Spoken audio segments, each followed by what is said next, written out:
Hi, how are you? I'm not great. This is insane. This should not be even happening. Yeah, I just hope that justice gets served because everybody failed him and he deserves so much more. Her attorneys have said that she's shocked by the allegations, yet he was only 68 pounds when he was found. What do you make of that? I think that the world is shocked by his condition. Like, how can you not realize that someone is so frail and malnourished and just mistreated in your own home? It's just, I don't buy it. And when she says that she had nothing to do with that and that it was really her late husband, what do you say? I say that is baloney. It ramped up after he died, so there's no way that she had no idea what was going on, and I refuse to believe that. Why do you think it got to this point? Why do you think her two daughters lived these full lives, yet he was locked up for 22 to 24 hours a day? I think it was because he wasn't her son, and I know a lot of step-parents can be incredibly vindictive to children. It's not right, and it's awful. Thank you. Thank you. You're welcome.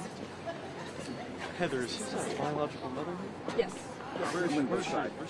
We're going to meet up with her, and she will be with you. Okay. Thank you. Spell your name for me. Heather Tessman, Tessman. Heather Standard. Have you had a chance to talk to your brother? Not yet. That's what I want, but it's not up to me. It's up to him. What's the latest that you've heard? I mean, is he improving? I haven't really been told anything. This is an ongoing investigation, and they can't really say too much. I just know that she's a monster. Do you hope to speak to him soon? I do. And what would you say to him? I would say that I love you, and I just want to be here for you. And I have a bunch of books that I think that I would love to let you borrow, movies, video games, whatever. How much have you dreamed about, like, actually being able to meet with him, spending time with him over the years? Always. Always. He's always been on my mind, and I've always known about him. And, Why do you think at 32 years old that was the breaking point, when he finally wanted to get out?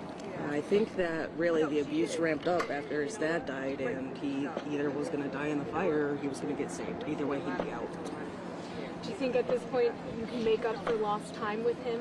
I would certainly hope so, but like I said, it's not up to me. What do you think about the support in the Waterbury community, really around the world, that has raised money for him, and there are people coming forward saying they'll clean his teeth for free, take care of his teeth, all these things that he's going through, helping him out? I think that it's so awesome that he's got the whole world on his side, and I just hope that he can heal with dignity and privacy, and that's really it. Do you have any memory of him? Did you ever meet him when he was little? I met him when he was a newborn. When I was in foster care, our mom had brought him to visit me, and I was just so happy, but that's the only time I've ever seen him. You talked about a little bit about, when I spoke with you, about going through records and trying to find him. Where did that search lead you? It led me nowhere. I could see that he was born, but there was literally no information anywhere.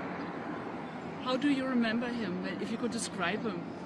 Just so tiny, newborns, they're just so innocent and small.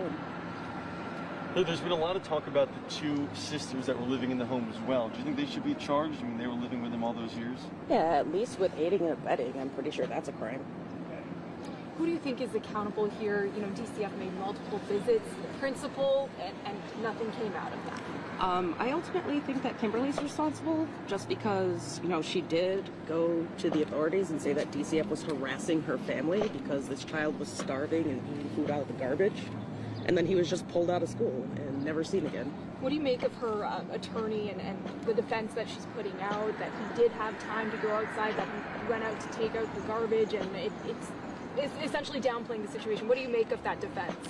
I think that it's going to be really hard to stand behind that, just because, he's emaciated. You don't get like that because he went on a hunger strike for a week.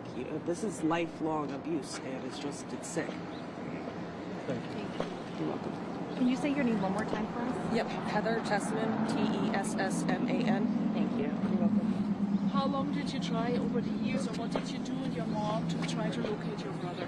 I've been looking since 2011, when he was 18, because you're an adult and you can make your own decisions and talk to or not talk to who you want. And I just assumed he had graduated and was living on his own and maybe didn't want to be found. But So even your mom didn't know that he was living with his father? well, she had given up her rights to him just because she thought it was his best chance, and it did not end up being that way.